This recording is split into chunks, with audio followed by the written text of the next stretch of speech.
What the hell's wrong with your country? You're no, I'm serious. Like you're the founder of Yeah. Rabbis Against Gun Violence. By the way, does that mean you're not against guns? I'm not against guns. Oh, you're No. not. No, people mishear that phrase quite often. I actually found, we'll talk about your larger question in a second.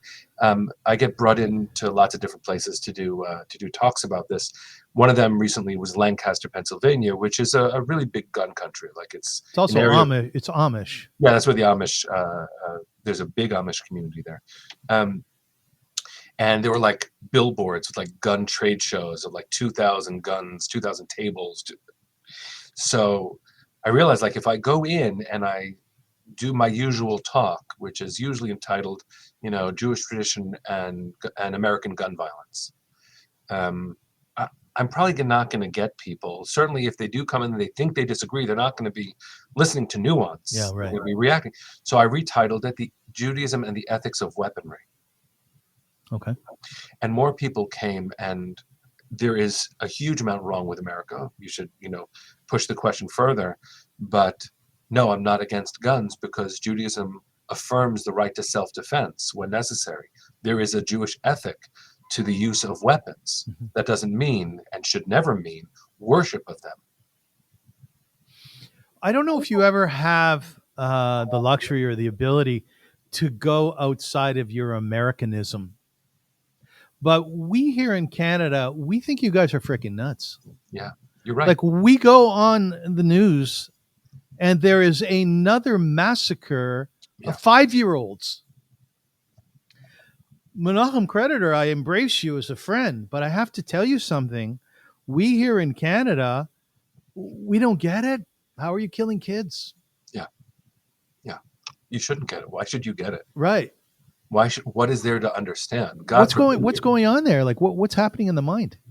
Well, I mean, there's a lot written about this. I've published Rabbis Against Gun Violence has published, and I've edited 5 books so far on this topic. All of them anthologies, except for one, which is my book called Ending Gun Violence.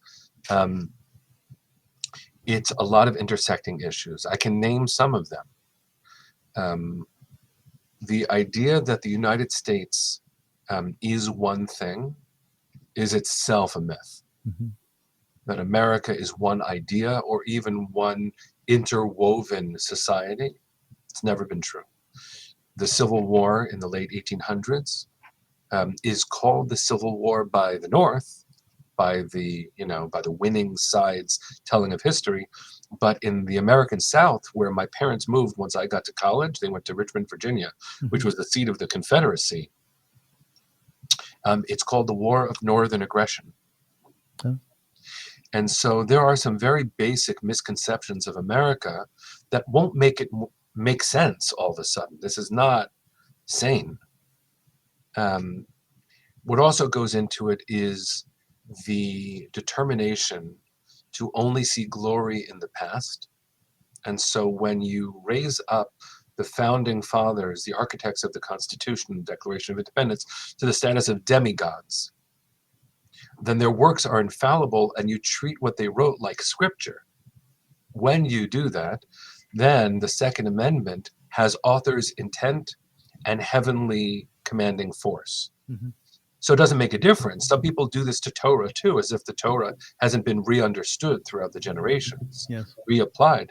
So when you take the Second Amendment, which is a well-regulated militia, but then you use an American notion of originalism, which means the text only means what the text says, not what you bring to it.